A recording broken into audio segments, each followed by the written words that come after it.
Hello, everyone, and welcome to Anatomy of an Adaptation. This is a podcast that aims to compare and contrast classic novels with their cinematic adaptations. I'm your host, Nicolo Grasso, and I am joined once again by the lovely Rafael Félix, film critic, film lover, and good friend. How are you doing, Rafael?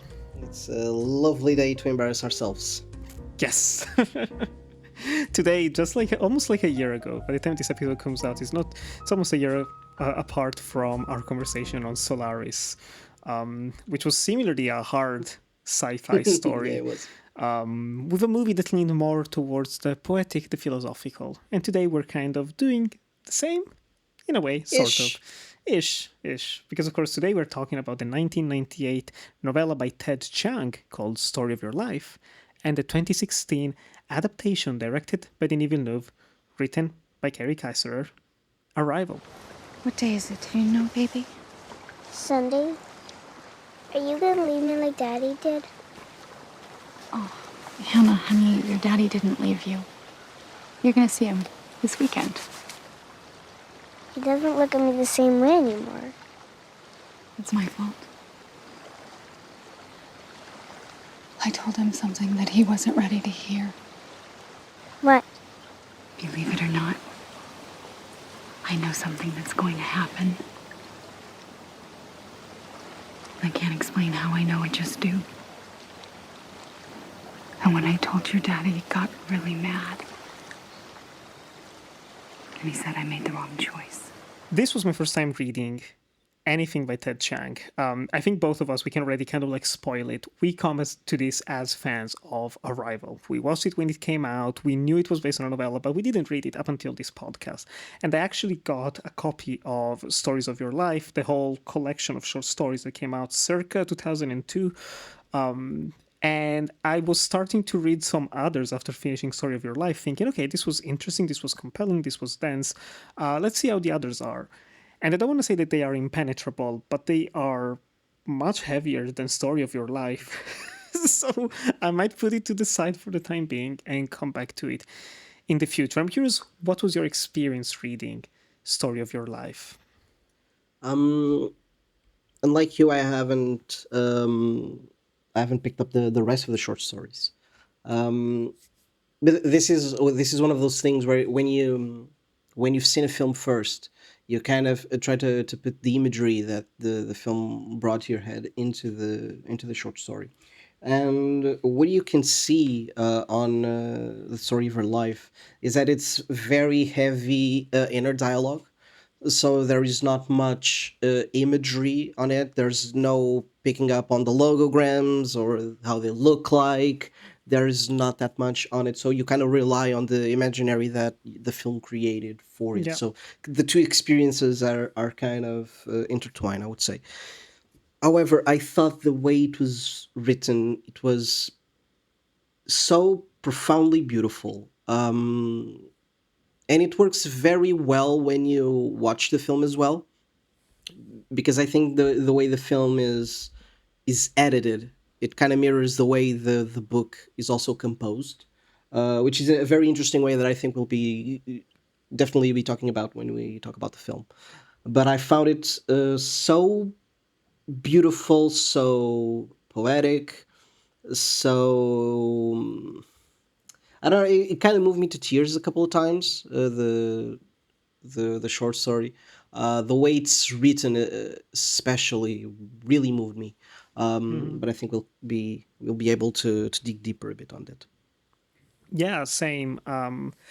I was not expecting it to be the way that it is because of course like coming at it from someone who's enjoyed the film, knowing the structure of the film, we could even say knowing the twist of the film, I was wondering how is Ted Chiang going to convey this in a literary way. And of course, reading the book, this novella, he manages to play with language and verbs in a way that is very ingenious, that's very clever, which kind of plays into the story as a whole. Like one of the key elements of Story of Your Life is about communication and the right communication, the nuances of languages, of the way that people communicate amongst themselves and express themselves. And I wrote down, because I'm not good at remembering some of those things. But the alien story is told in first person past tense, and all of the memories, which always start with "I remember," "what will happen," they're continuing present tense and conditional tense. Those are the different ways that Chiang plays already with this idea, because of course, like, people, you've not watched Arrival, the story is essentially the same. You have a linguist, Louise, at the center of the story. Aliens have come to Earth. She's hired by the military to learn why they are here and kind of translate and learn their language to communicate with them. That's her preferred approach. That's the way that she thinks we should get in touch and collaborate with for a potential trade. That's kind of like at the core of the narrative, is the military and the aliens. They want to have a trade. What are they trading? What can they trade? How can they trade together? And as she is learning their language, she is remembering things from the future, things that haven't happened yet. She's addressing her unborn daughter, essentially, with events that will happen going forward. And so the story ends up being very much about motherhood as well. And this idea of determinism of, life is supposed to go just one direction, whether you know the future or not. Do you have free will? Is there anything you can do to change it? Ultimately, the story says no, and you should kind of embrace that instead of finding it gloomy or dramatic. I'm curious how you feel about the way this element develops. The thing with the short story is that the way it's put out, at least when you understand that Louise has understood what is happening to her Mm-hmm. and in the alien part of the story. So we go in two separate ways, as you said. There's the part where she's addressing her daughter, and there's the part where it's the present, in a way, where she's trying to communicate with the aliens.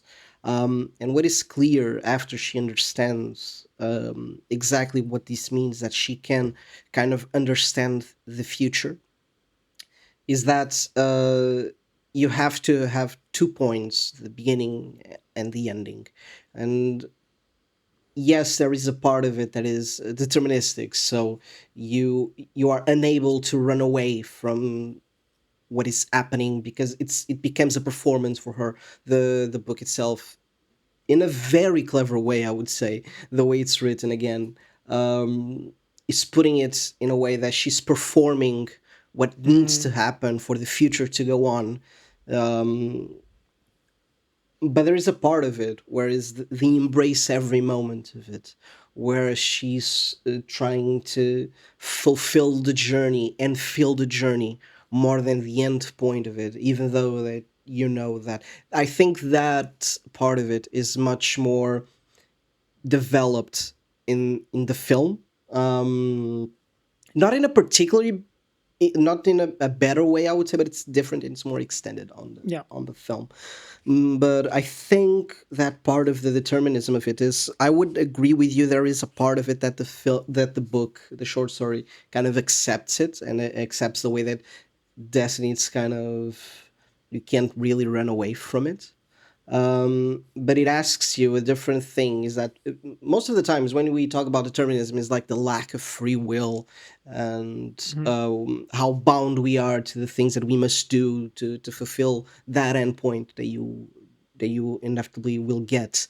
But what this does is ask you to cherish every moment of that journey, which is also something that, yes, it takes free will as well, to understand what is happening and fulfill it anyway, and try to take the best and most beautiful moments of that journey and take those with you. Mm-hmm. um because it turns out that it's kind of what she's telling her daughter, is like every moment, the way that she connected to those moments in particular, why they are beautiful to her, why they matter, why she's speaking about them. So I would agree, there is a part of it that does accept the determinism of it, that you can't run away from your destiny. But I think there's also some beauty that if the book tries to convey in it. Yeah, and it kind of goes for me as well to the character of Louise herself, which I found to be very compelling. She has a Yeah. bit of snark to her. There's a bit of Hmm. humor that she sprinkles in throughout. Um, but even the way that once she realizes what is happening, like what she's experiencing is just reshaping the way she thinks, which is very compelling. Like to me, like I'm not a fan of hard sci-fi. We had this conversation in Yeah. Solaris. Like, I don't like hard sci-fi. I've never been good with sciences, with remembering principles and things like that. Like, I even wrote down what they say about Fermat's principle, which I Yep. did not know of going into this. And those things just completely vanish from my brain. What I tend to gravitate towards are the emotions of a story and the way that Louise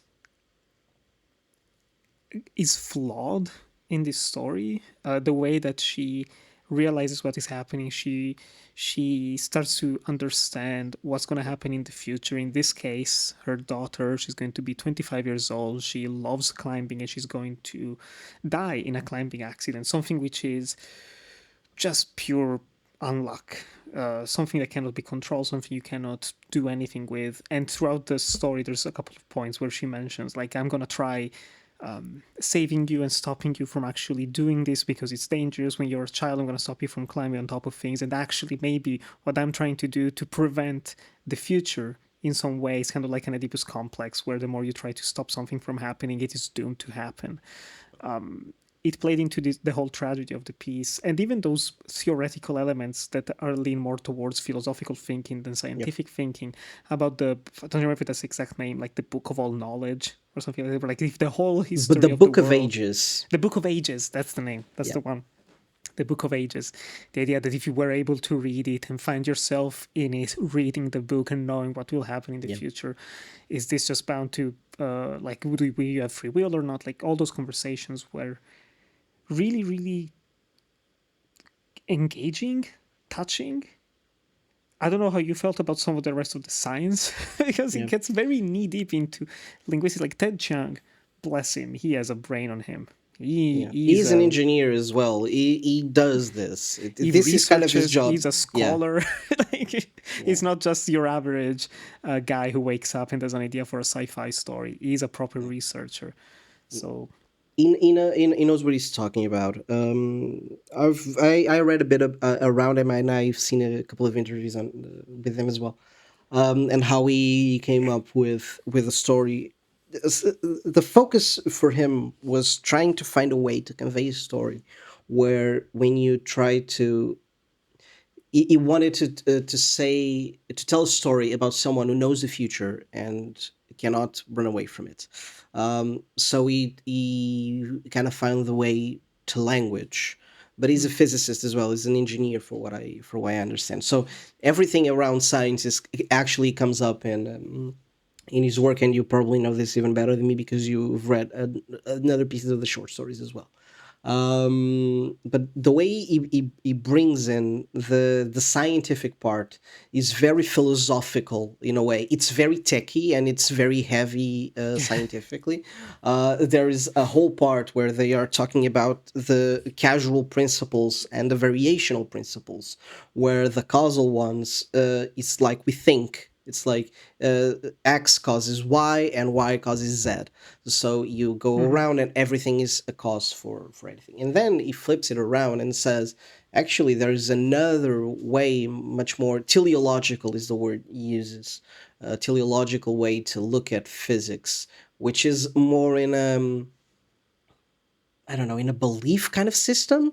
It's not. It says fact based, but it's much more philosophical in a way. It goes back to what I was saying before. It's not Mhm. everything is casual. So X follows Y and Y follows Z. It's like you know the beginning and you know the end. So what is in between is what you can try to figure the pieces out. So there is also a way to use the physics of it and the science of it to convey emotion and to talk about how we feel and to make that connection between theoretical physics and the way that we feel as human beings and how we perceive time and how we perceive our own lives because we are also always so bound to the consequences of our acts. So we're Hmm. always Yeah. thinking, if I do this, this will happen, and all that. And in the book, it puts this way of thinking in a theoretical equation. So just forget about the consequences and the causes, and focus on the end goal and the first goal, and embrace the in between journey. So it is very heavy. The writing of it is very heavy, and I had to reread a couple of passages here and there because it kind of lost me here and there. But it's always in a framework of emotion, of Yeah. thinking about life and thinking about time and thinking about how we go on with existing. So I think even when it gets very techy and very sciencey and kind of hard to read, it's always with a lot of heart. It never feels cold, I would say, which sometimes, and I think we talk about that with Solaris, mostly the film, not as much in the book, True. but Yeah. sometimes sci-fi can feel very cold if it gets like this. And I think even this, when it's talking about theoretical physics, it's still very bound in emotion. Yeah, and you can also tell that he's coming from at this from a science perspective and a philosophical perspective rather than a genre perspective, Yeah. because everything surrounding the heptapause, there's barely any drama, there's barely any conflict. They just show up. They have this screen filtering the conversations that they Mhm. have with them, kind of like projecting the words, the semiograms, I think they're called Yes, in the exactly that. story, and there's just like no real thrills. There's It's clear that he doesn't care about that. The only thing that Chan cares about in terms of the fantasy element of it is just getting to this exploration of not time travel, just like rewiring your brain to perceive time Yeah. differently, which also plays into the way that we actually already can experience time, the idea of deja vus, the idea of picturing yourself in the future, what you were talking about, the consequences of your actions. Sometimes it happens to me as well. I'm just about to do something and picturing what could happen and just like seeing myself in the future. And sometimes it happens kind of along those lines. So is it fate? Is it just the way we're actually perceiving time? I don't know. And again, like you said, it gets very heavy, but it's never heavy-handed. It's Yeah. never even moments that could feel like a lecture. They're presented in a way that's more easily digestible than if it were an actual lecture. They have real like diagrams and graphs when they're talking about Fermat's principle with the rays of light and Yeah. the least time to travel and all of that. And the way that all of those elements mirror each other, which also plays in the way that almost each paragraph, mini chapter switches from Hmm. the story of the aliens to the story of your life, of the daughter's life, which again is so. For me, that's actually what took me mostly by surprise is how much of that element is present in this story, Yeah. how much it focuses on the relationship between the two of them. The daughter is a real character in here. She's a little bit Hmm. bratty at times. There's the whole angle of the divorce that her Yeah. parents have splitting up, which is kept vague. A lot of elements in this novella are kept intentionally vague, which I kind of appreciated actually. Hmm. It doesn't go for easy explanations or for simple drama. I can respect him for that. And he still managed to make me tear up when it gets towards the end. Knowing because we know where it's going, we've Yeah. seen the film. You can guess where it's gonna go at the end. This inevitability of the daughter's death and of just entering this cycle and this journey of motherhood, knowing full well where it's going to lead to, but still deciding to go for it because the journey through it is what matters most. Yeah. I think that's something that's just part of life. I think so many of those stories when they talk about the fate, determinism, destiny, whatever, I think it should play. They should play most of the times into just helping us reckon with our own mortality, helping us reckon with the end of things. It can be soon, it can be far in the future, but everything dies, everyone dies. So this idea of wanting to negate life someone's life and negating 25 years of joy and of sadness and of good memories. It can apply into so many other facets of life. Again, speaking of choices, she could choose not to do this, knowing where it's going to go, but she still does it because not only has she seen it, she's seen all the good that happens from it, not just the bad, not just where it ends, but everything in between as well, which was very beautiful, very moving. It has the same core as the film in that sense. Is that if you like if you could see your whole future, would you do it all over again? And the way the short story is made is always made when she's talking about to her daughter in a way that it's inevitable.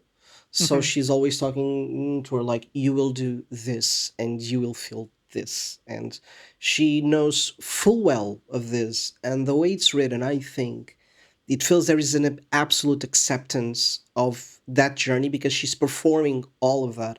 Yeah. I think I'm repeating a bit of myself, but there is a very big focus around the tail end of the short story where she's performing every act because she knows where it's going and she's hearing everyone on cue. She uses that. Ted Chiang uses those words. So she's listening everyone in this perfectly on cue because everyone is doing what everyone is supposed to do. But there is a way that it's in the way that it's written, which it conveys acceptance and Mm-hmm. love, and you do feel that when she's talking to her daughter and explaining the story of her life, and you don't know when this is happening, so this might Yeah. be happening in in any point of the daughter's life because she knows everything that will happen. Um, so there is a lot of acceptance in that journey of if you would if you knew everything that was going to happen, would you do it again? And she's accepted that yes, she would, and she's enjoying every moment of it and the beauty and the tragedy of it all. And I think it's a very special short story. I would say the way it's written, especially, I think it plays a lot with language, as it should because it's about language. Um, and I really fell in love with it. Yeah, no, it's really really beautifully written. I'm curious if you have a specific passage or quote from the Yeah. book that stands out to you that you want to share. Yeah, weirdly enough, the ones that caught me a bit off guard were the ones about motherhood, which I was Mm-hmm. expecting it for it to be about like the linguistics of it, the plays in language, but there was a particular passage that I really enjoyed, which is, "What I'll think is that you clearly maddening, not me. It will remind me again that you won't be a clone of me. You can be wonderful, a daily delight, but you won't be someone I could have created by myself." She's beautiful. It's beautiful, the realization that the person that you are raising and that you're loving and you're telling, and you know the story of this person to the end of those moments because she knows the story. Yeah, And she accepts that that is not a copy of her. There is a human being that she created and that's been molded by everything around her. And the realization that you're not raising a part of you, you're raising a independent human being, a human person, using Ryan Anderson's kind of words. I thought it was beautiful, and it made me tear up in the middle of the fucking lunch in the company. So yeah, that's a beautiful passage. I've written that down as well.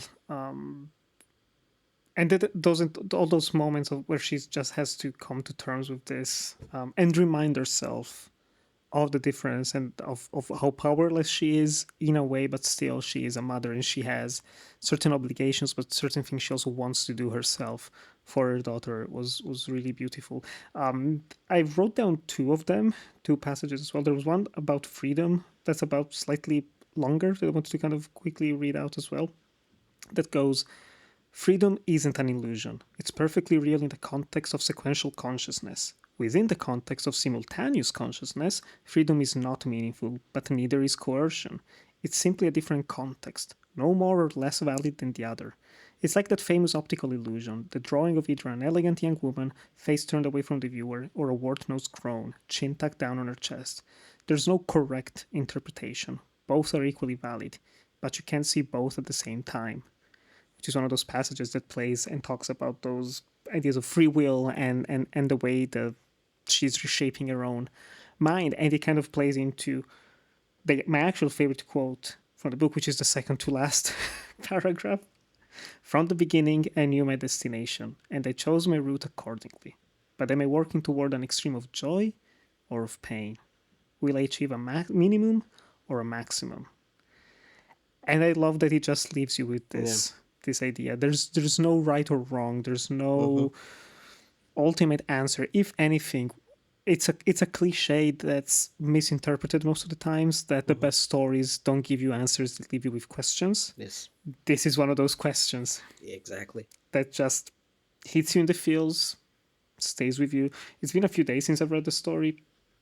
I've been thinking about it even outside of the context of preparing Mm-hmm. for this Mm-hmm. conversation. I do want to give the rest of the stories another try. Yeah. I cannot just let myself immerse in this writing, because everything else that I've read from Chiang in interviews, as like you said as well, and just from people who do respect him, apparently it's not that big into sci-fi and just genre stories as well. So Mm-hmm. maybe that's my own rewiring of the brain going into these stories. But I think they could potentially be very rewarding. So that will be an interesting journey to partake. But someone who was also a big fan of Story of Your Life, around the time it actually came out in the collection of stories, was Eric Eiserer, screenwriter who tried for years and years to get this movie made, and finally he managed to have it be directed by none other than Denis Villeneuve, coming right off the Prisoner and Sicario double feature in the mid 2010s. It's starring Amy Adams, Jeremy Renner, and Forrest Whitaker. Also Michael Stuhlbarg. I forgot Michael I Stuhlbarg forgot was about. in Yeah, I this wanted film. to talk about you about that. I completely forgot our Luca boy was here. He was here. He was here. And yeah, the film was a tremendous success. It was commercial. It was financially successful, critically successful, won an Oscar. It was almost everyone's end of the year lists, including ours. Only What was your hours. experience watching Arrival the first time, and what was it like revisiting it for this Yeah, pod? so I've watched the film when I was like 20 the first time because it was when it came out in Hmm. 2016.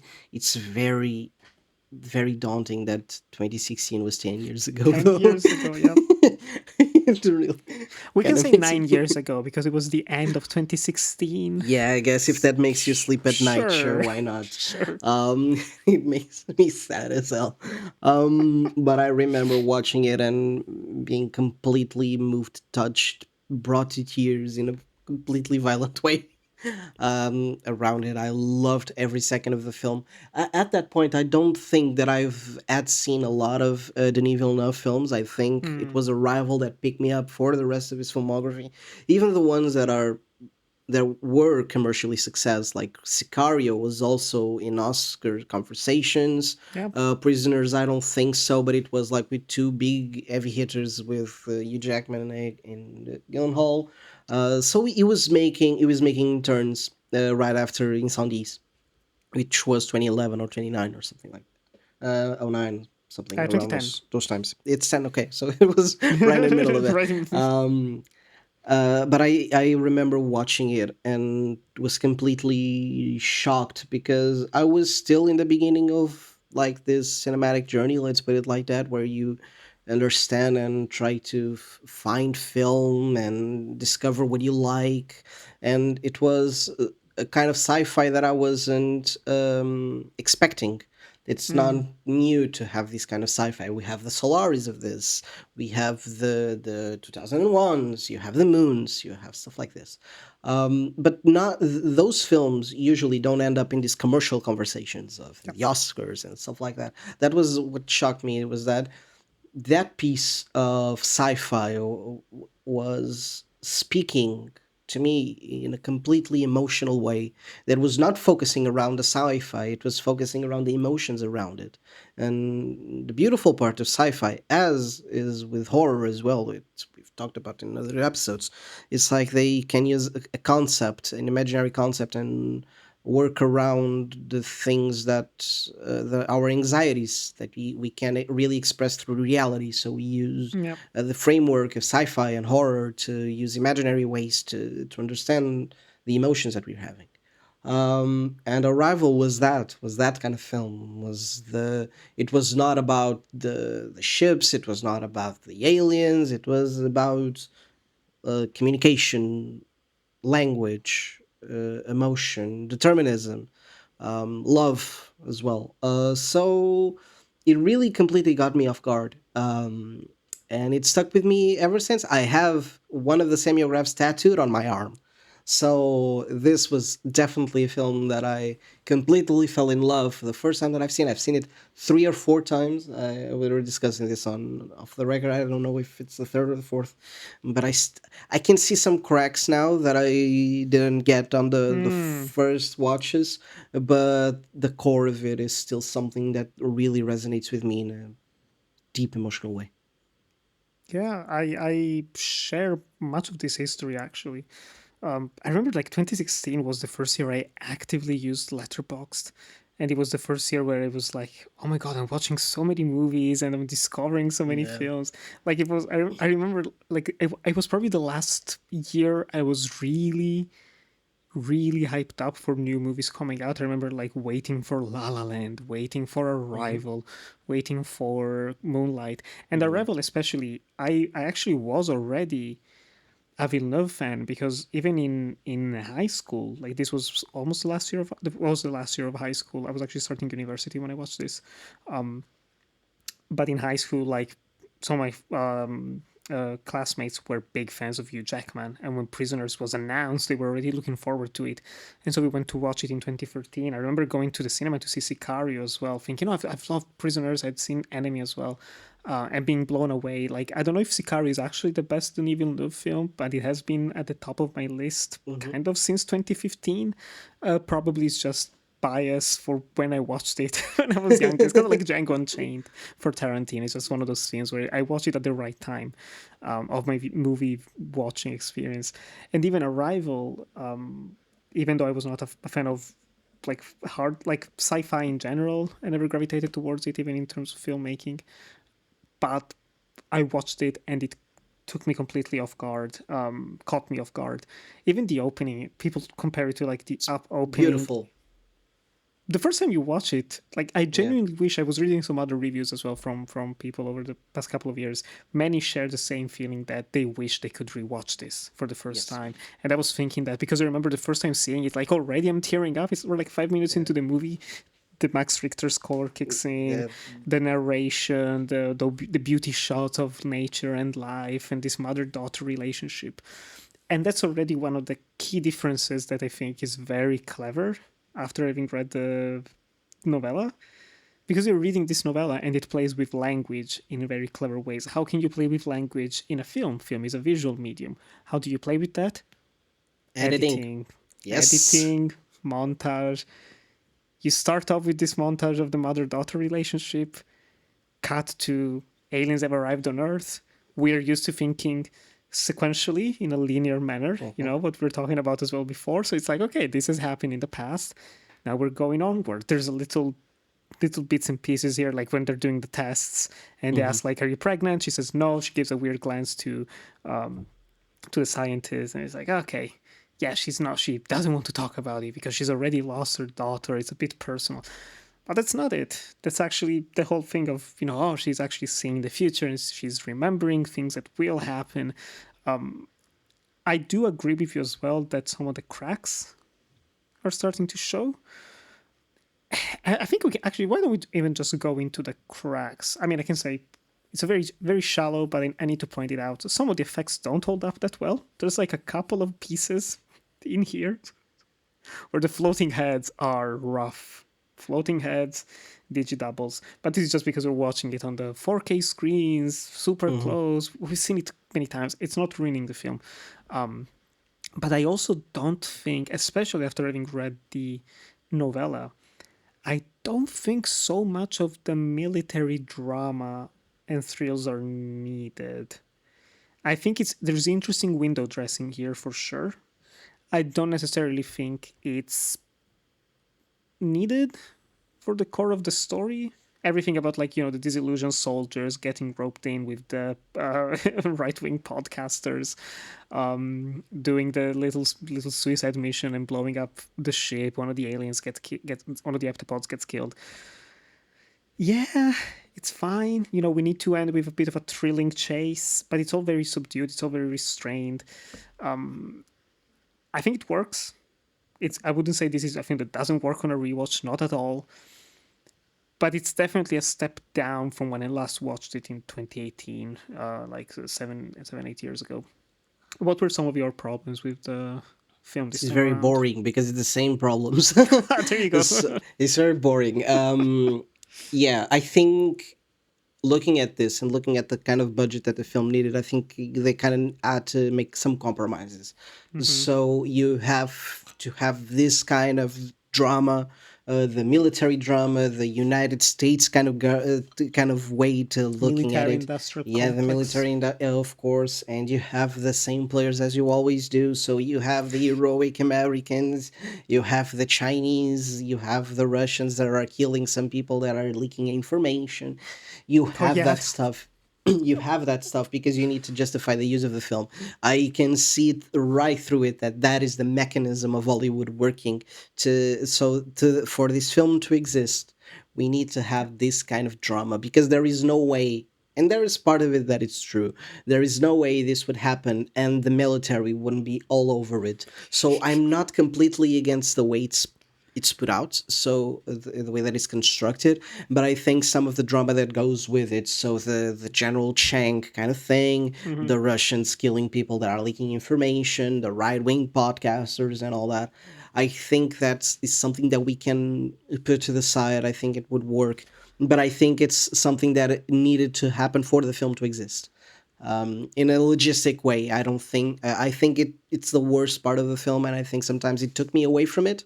It was those cracks that I was finally getting to. Is that now that I've seen a lot more film, now I can see that, and I've developed as a person as you did, of course, because it's been 10 years since this film came out, and Yeah. we were young and stupid.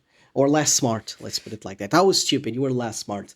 But looking at it, you can see how these things are there because they need to be there, or the film does not exist. I think they pulled the film down as well, but I think they are a necessity to get where you are. However, there is a way in which this film is working with military, especially the Forest Whitaker character, that is very new to me, and it was something that even back then kind of shocked me. And I think what keeps this film afloat is that Louise is hurt, and everyone, especially the Forest Whitaker character, is very compelled to listen to scientists. So when she's explaining to him in one of my favorite scenes of the film, where she explains why they need to understand that kind of language, so they need to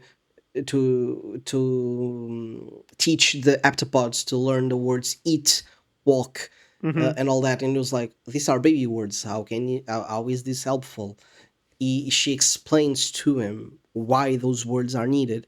And Forrest Whitaker, his character, even though he's very like military like, he's very big, he rumbles around and all that, he's always keen to listen and to be understandable, which was something that was very new. You were expecting that the Michael Stuhlbarg character and his character would be the same character. Yeah. Yeah. Yeah. Yeah. In this one, they are not, and I think that is almost a mechanism for, once again, you have to have something around this. So let's just make a character do that. Let's make a character do the shitty CIA thing, and let's have some reasonable brains in the room, which is for Whitaker character. Yeah, and it's very no nonsense. Like, he needs things to be very clear and Yep. straightforward, like a proper military man. So I like that they even find common ground, even in the opening, where she is going to Harvard, I think, or Berkeley. No, Berkeley, It's Berkeley. to interview another linguist. And she asks him a question. It's probably like, yeah, the guy must have gone on like this endless Yeah. tirade on trying to explain things, and she's very straightforward, matter of fact, and that's why he takes her.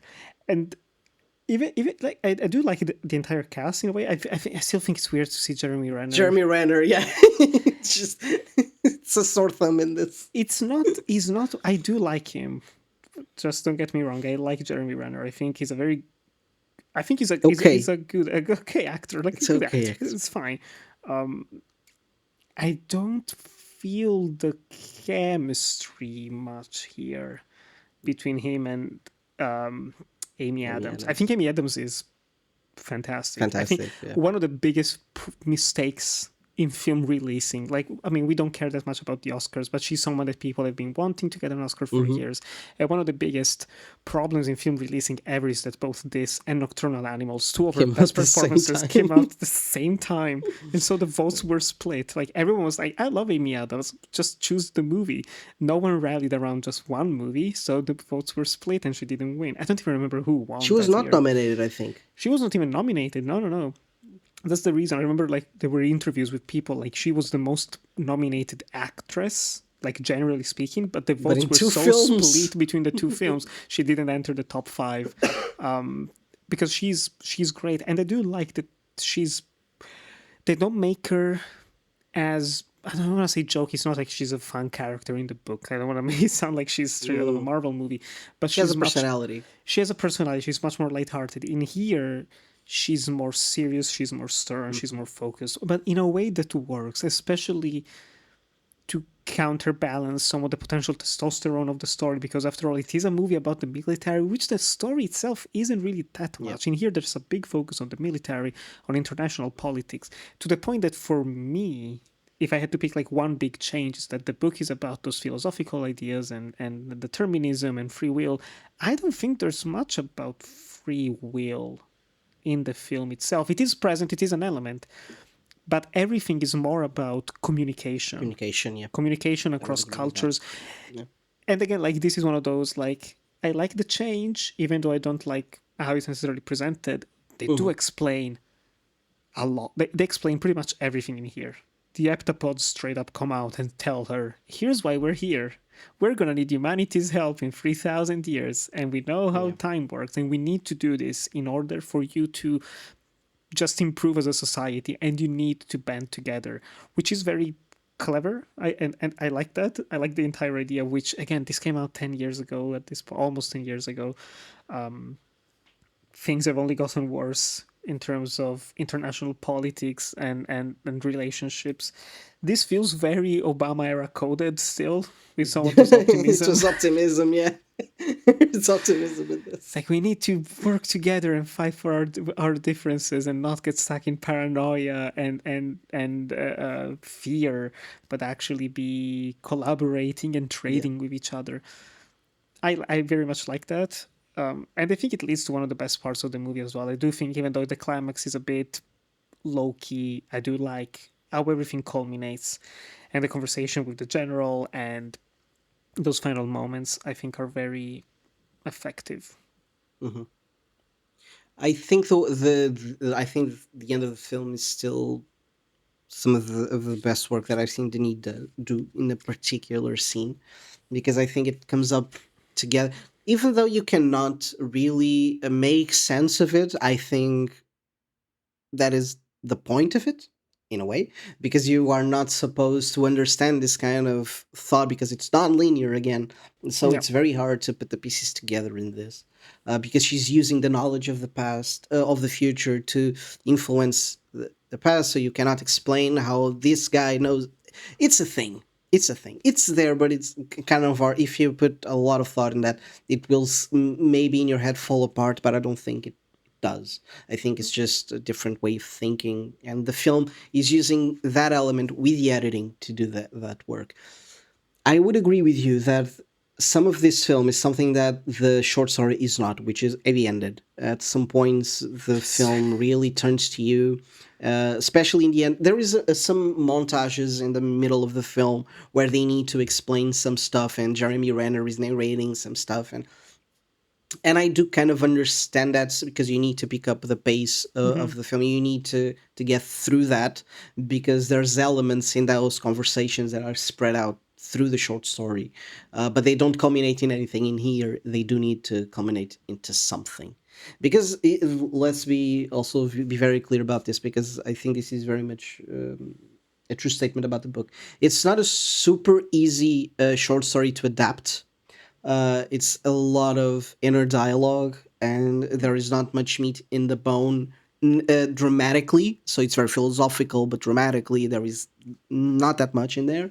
So you need to build something around it. So I think what you see here is the structure of something that was not meant as a film Hmm.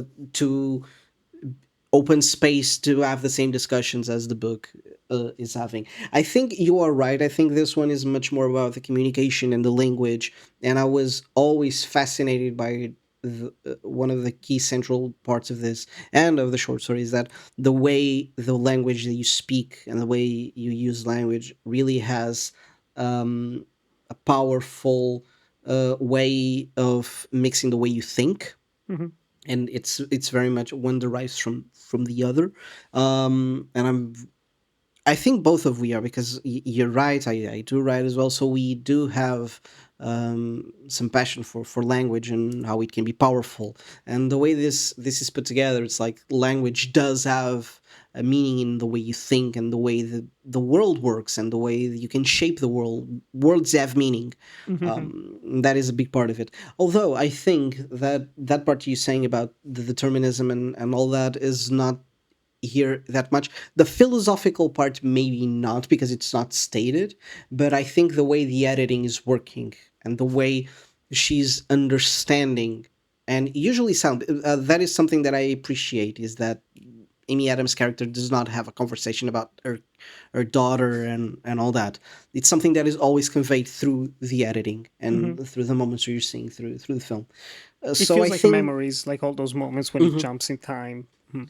I think it works so beautiful when those little moments when she's kind of having, it's not a flashback, it's a flash forward, and she's understanding that the information that she already has is something that will happen in the future. Um, it reinforces the thing we were talking about around the short story, is that if you knew, that is also in the narration in the final moments of the film. If you could see all your life, would you do it all again? I think that is there. It's just in a different package than it is in the book. The book is it's stated, of course. Here, I think it's the unspoken part of the film, which is something that I also appreciate. Even though there is some very heavy adding moments in this film, I think that particular part of if you knew everything that was going to happen, would you do it again? Which is something that's has stuck with me for the last 10 years. I think all of that part works very beautiful. It's just working on a different context that the book is. Yeah, I agree. I agree. Especially, I do. It's not an easy scenario to be in with adapting this story, because I was thinking one of my favorite things about the novella is that there's so much about the mother-daughter relationship that I Hmm. don't think is that present in the film. Of course, it is part of the film; it is integral to the plot, but it feels mostly about that. There's not much character to the daughter or much character to the relationship.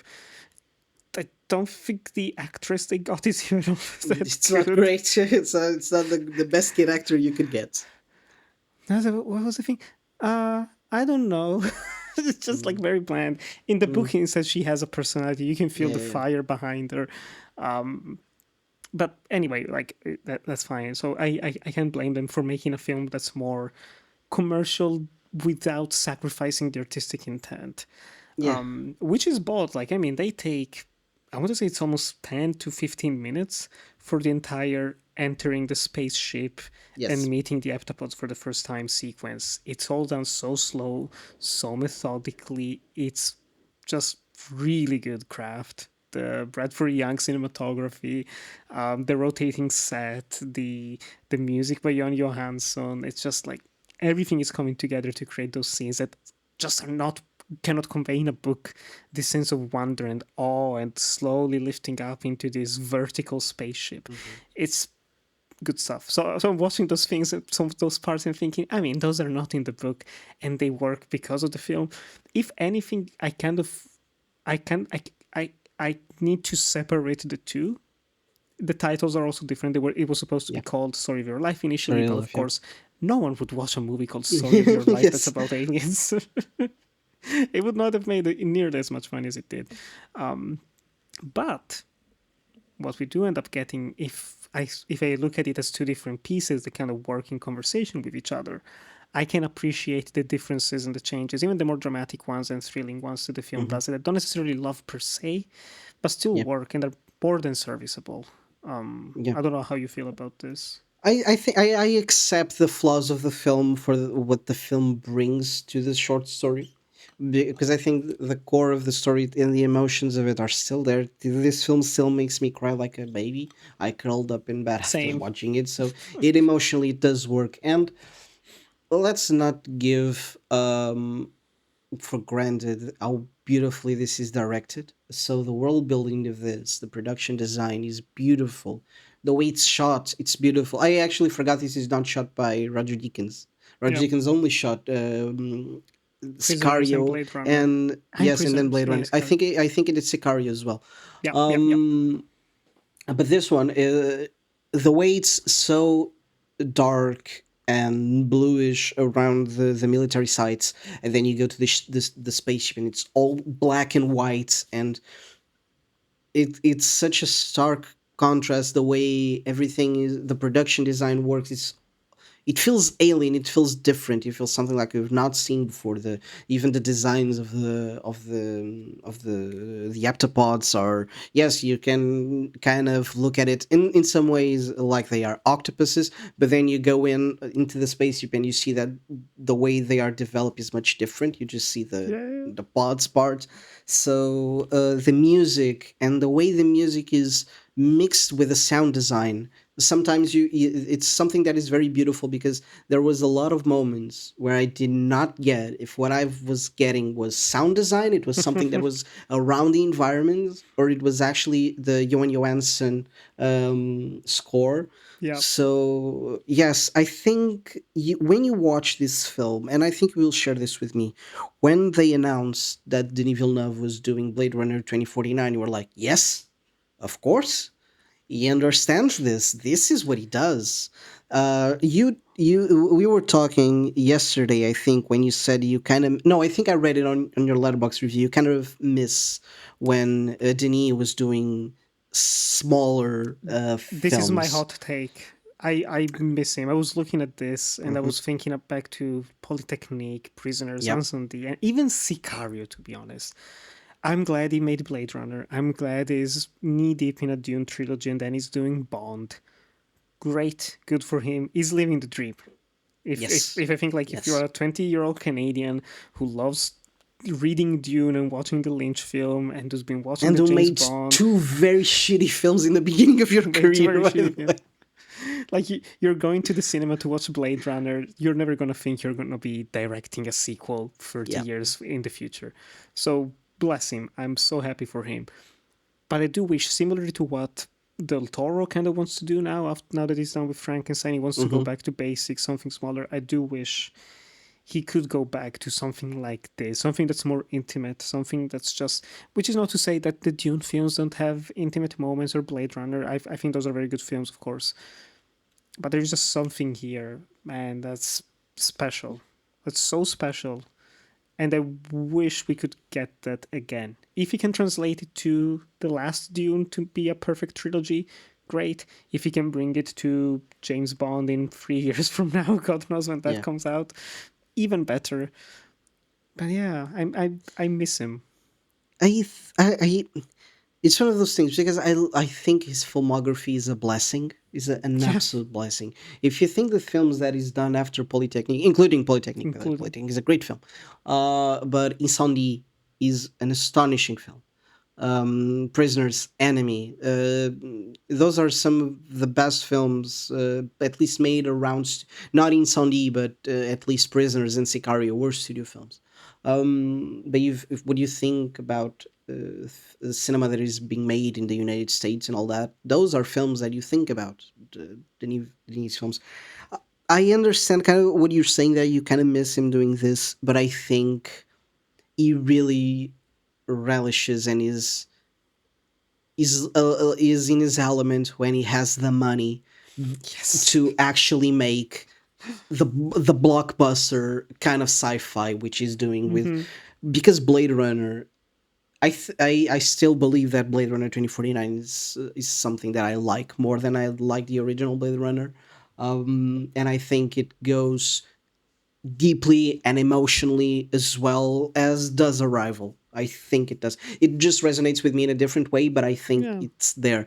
Dune is a bit different because Dune is an epic, is a sci-fi epic, but who still has an emotional core to it.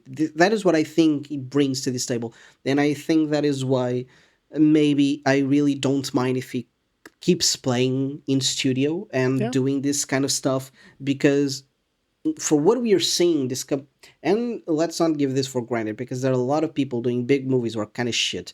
James Mangold kind of fooled me with Logan, because I think we've been having a lot of problems with James Mangold, because it was also someone that we people were talking about around big budget stuff and all that.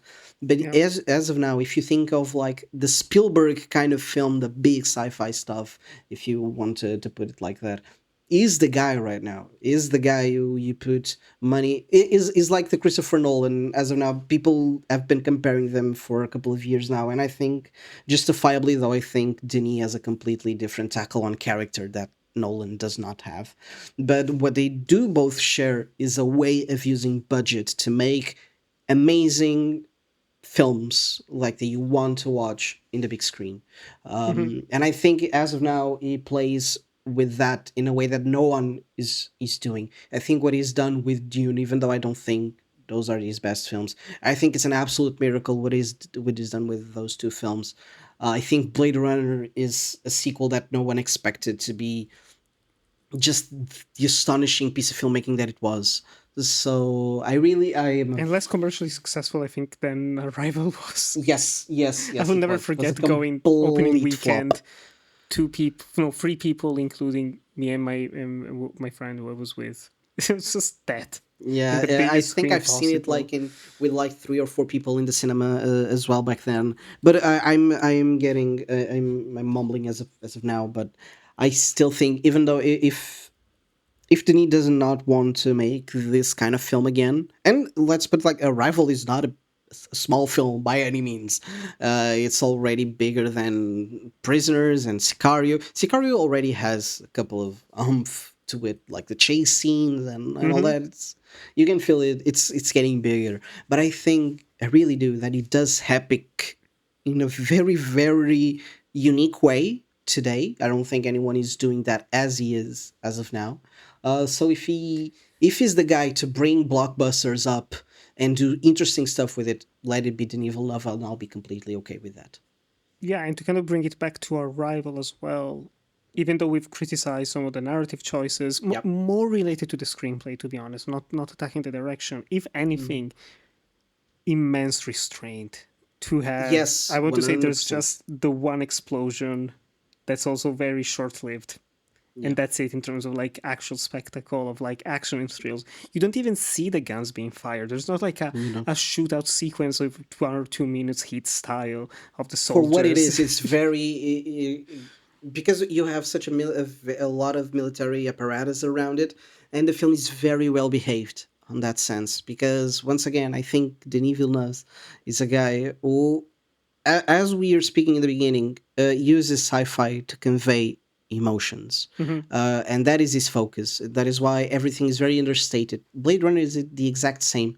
You have the whole apparatus of everything: the skies, the towns, even the violence. It gets but it's very downplayed, um, because what it's really all about is the emotions of the characters. And keeping that perspective. Like if you think about it, it's if you told someone like, hey, this epic blockbuster about aliens invading, like arriving on Earth, the climax is a woman trying to make a phone call and being Yeah. chased by three soldiers. Thrilling stuff. Thrilling stuff. Multiplexes are full. But no, jokes aside, it is a Yeah. very strong ending. I wonder if is the ending your favorite scene from the film? Do you have a favorite moment different from that maybe? Um, the ending of the film really gets me every time. But I think I've talked to you about this scene before in this episode, which is the moment where she's explaining why she needs to use those words. So it's she gets to the whiteboard and she explains, okay, then they need to understand what a question is, and then they need to understand that is intent in that question. So it's like having language being explained to you, and it's something that we use effortlessly. Hmm. Maybe not us speaking English because it's not our first language, but it's something that we do mostly effortless. And then you kind of understand it how complex language is. And I love that moment. But the beginning and the ending of it, like the whole circle, the Mm, Max Richter music, and it just destroys me every time. I think it's a beautiful way to end the film. The montage, the acceptance of it all, like embrace every moment of it. It tears me up every time.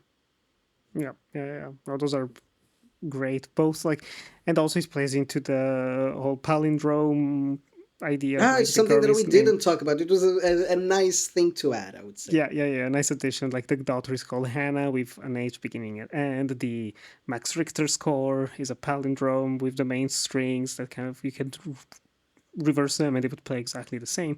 So it's all clever. It's all like it's made by people who care, Yeah. which is not taken for granted when it comes to big budget films, unfortunately. But for me, like I do really like the whole conversation that she has with the general that's playing. Like I mean, they draw it out a little bit. It's like I will never forget the one thing you said. It was so important. Playing it for tension, but it is a nice change of pace as well. Again, to have a climax be like this, a conversation, just saying Mm, something at the right person in the right way. Again, with the whole idea of communication is more important than like that's the ultimate weapon. It's learning to communicate communicate. and learning a new language. Clever, clever. But I do really love as well the second time they go speak with the heptapods. The first one is, of course, like, we could even say iconic in a way, the Yeah, it's reveal and the yeah. room and everything.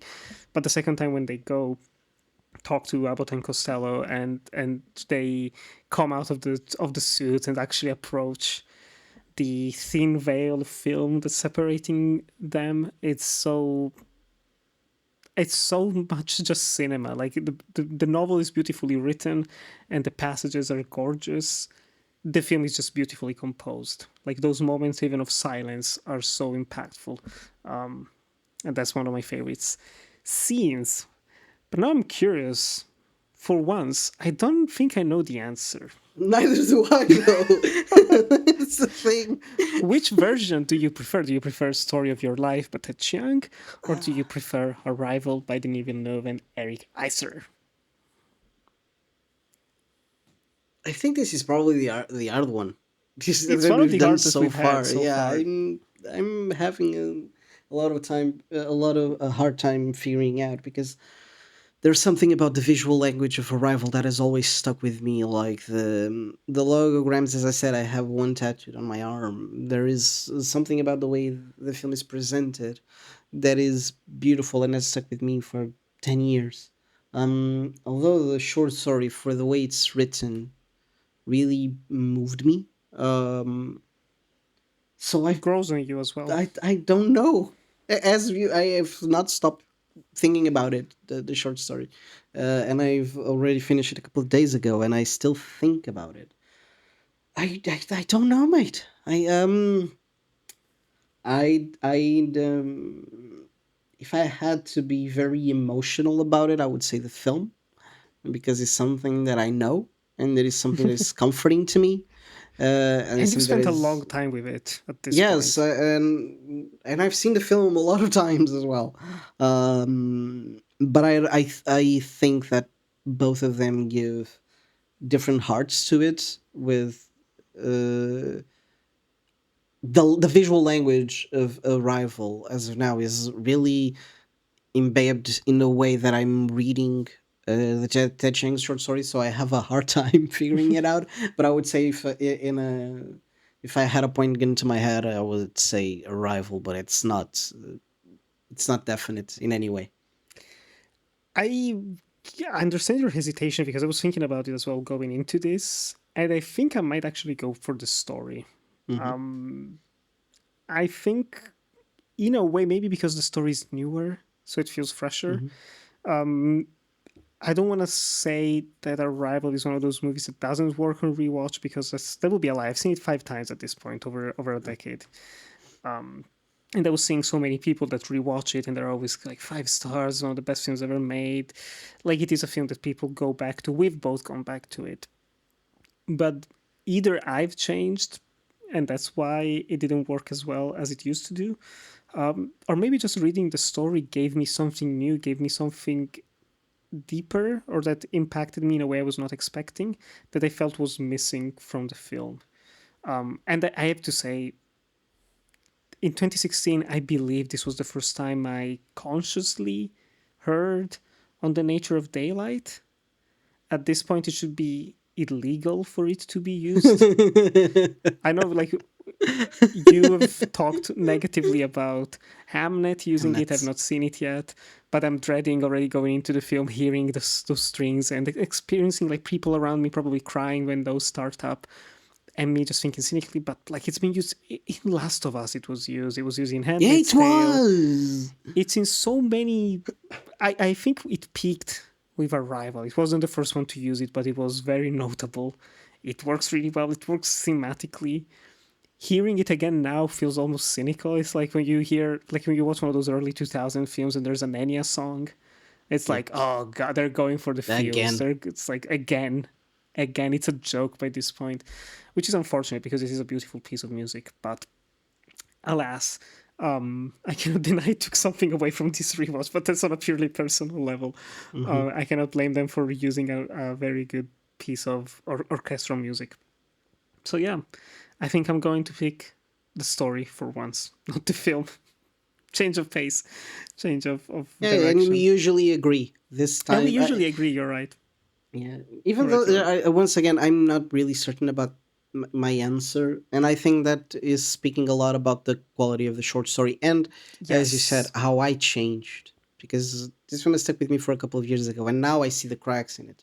Mhm. Um, and I think that the short story just brings something new to the table. So yeah, Yeah, and I'm excited to read more by Ted that's Chiang. you. Yeah.